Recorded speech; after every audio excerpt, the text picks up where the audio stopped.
Game Over is a rhythm game set in a surrealistic, satire-infused world on the edge of a strange disaster. It makes for an interesting ride for anyone skilled enough to navigate its combat. You are the young hero returning triumphant from your extremely standard adventure. The evil dragon is dead, the princess rescued, the lair destroyed, and peace and prosperity return to the land. Life seems like it's going back to the mundane, that is, until reality itself abruptly starts falling apart. Time, space, and sensibility are all bent out of joint, and the only way out is to go on another quest to put it all right. The core gameplay in Game Over is built around a rhythm game. Aside from the standard mechanics, many fights add additional elements, such as screen obscuring effects or special button types that require the player to hit an additional key.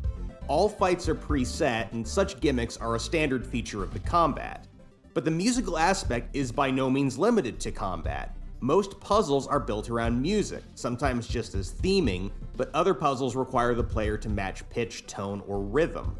Music plays into the setting as well. Each region of the game world is themed to a type of instrument, with each character having an instrumental voice that changes tempo and volume based on context.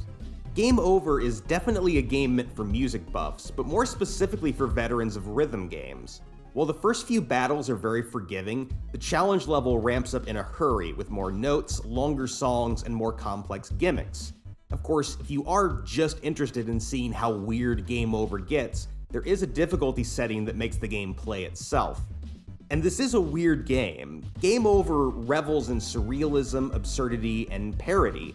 Almost everything in the game is making fun of something: music styles, film genres, video game franchises and tropes, cultural oddities, and anything else that happens to land in the developer's path.